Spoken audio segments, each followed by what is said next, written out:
Hello everyone. आज हम इस वीडियो में डिस्कस करेंगे इंडियन इकोनॉमी के टॉपिक जीएसटी को। GST means goods and services tax. तो फर्स्ट ऑफ ऑल हम देखते हैं GST. The goods and services tax is a destination based value added tax levied on most goods and services sold for domestic consumption. तो GST किस पर लगता है? Domestic consumption पर। अब देखिए इसमें 3 पॉइंट आप याद रखिए। यह एक destination based value added tax है जो कि डोमेस्टिक कंजम्पशन पर लगता है। इन तीनों पॉइंट को हम आगे डिटेल में डिस्कस करेंगे। GST was introduced in India on July 1st 2017 on the recommendation of Kelkar committee which was set up in 2004। तो जीएसटी को इंडिया में कब इंट्रोड्यूस किया गया? 1 जुलाई 2017 को। एंड किसकी रिकमेंडेशन पर? केलकर कमेटी की। It has been established by the 101st constitutional amendment act. तो 101st कॉन्स्टिट्यूशनल अमेंडमेंट किससे रिलेटेड है? जीएसटी से। GST is an indirect tax for the whole nation on the line of one nation one tax by subsumed 8 central taxes and 9 state taxes. देखिए GST एक indirect tax है।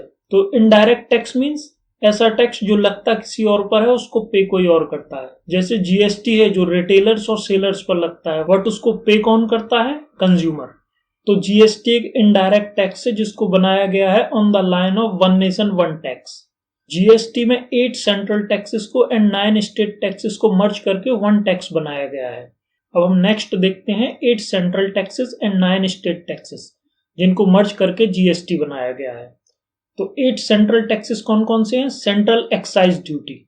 Excise duty means जो manufacturing goods पर लगती है और domestic consumption, जो domestic consumption के लिए मैन्युफैक्चरिंग होती है उस पर एक्साइज ड्यूटी लगती है। तो फर्स्ट है central excise tax, second duties of excise medicine and toilet preparations, third है additional duties of excise goods of special importance, fourth है additional duty of excise textiles and textile products, fifth है additional duties of custom countervailing duty.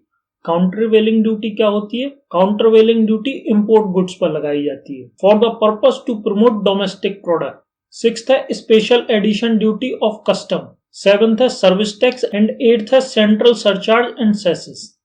9 state taxes हैं, state VAT, central sales tax, luxury tax, entry tax, entertainment and amusement tax, except when levied by the local bodies. Local bodies means जैसे municipality, ग्राम पंचायत, ये अगर entertainment tax लगाती हैं तो उसको इससे एग्जम्प्ट किया गया है। सिक्स्थ है टैक्सेस ऑन एडवर्टाइजमेंट, सेवेंथ है परचेज टैक्स, एट्थ है taxes on lotteries, betting and gambling, ninth है स्टेट सरचार्ज एंड सेसेस। तो इन 8 central taxes and 9 state taxes से मिलकर बना है जीएसटी। हम नेक्स्ट देखते हैं main features of the GST. GST apply to all goods except alcoholic liquor for human consumption and 5 petroleum products। तो जीएसटी सभी गुड्स पर लगता है except alcoholic liquor for human consumption, जैसे विस्की, बियर एक्सेट्रा हैं जो ह्यूमन कंजम्पशन में use होते हैं, उन पर जीएसटी नहीं लगाया गया। एंड 5 पेट्रोलियम प्रोडक्ट्स हैं। 5 पेट्रोलियम प्रोडक्ट्स कौन कौन से हैं? पेट्रोलियम क्रूड, जो क्रूड ऑयल हम बाहर से इंपोर्ट करते हैं मेनली, उस पर जीएसटी नहीं लगाया गया है। मोटर स्पिरिट मींस पेट्रोल जो कि हमारे व्हीकल्स में डलता है। High speed diesel, natural gas and aviation turbine fuel. Aviation turbine fuel जो कि एरोप्लेन, हेलीकॉप्टर्स एक्सेट्रा में यूज होता है। तो 5 petroleum products and alcoholic liquor जो कि ह्यूमन कंजम्पशन में यूज होती है, इन पर जीएसटी नहीं लगाया गया है। GST is applicable on supply of goods and services. तो देखिए जो पहले टैक्सेस थे उनमें मैन्युफैक्चरिंग टैक्स भी लगता था, लेकिन जीएसटी है जो केवल सप्लाई पर लगता है। It is calculated only in the value addition at the stage of goods and services।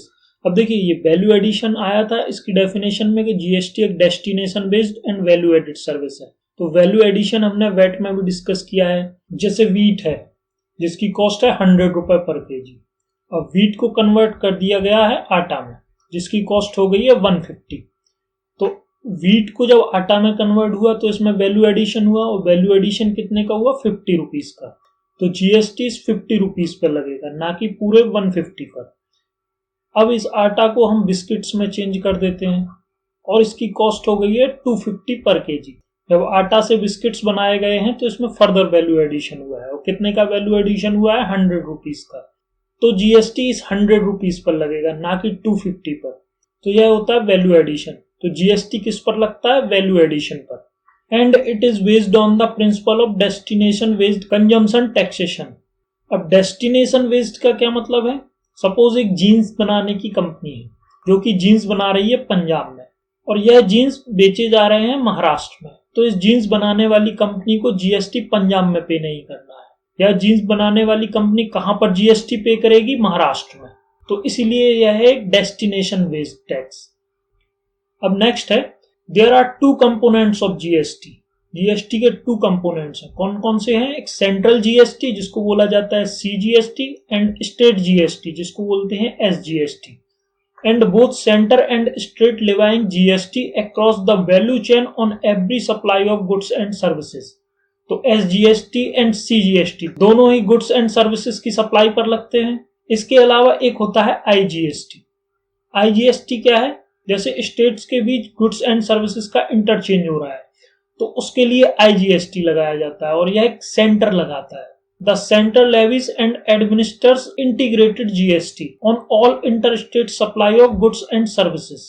तो CGST, SGST, IGST are levied at the rate to be mutually agreed upon by the centre और state.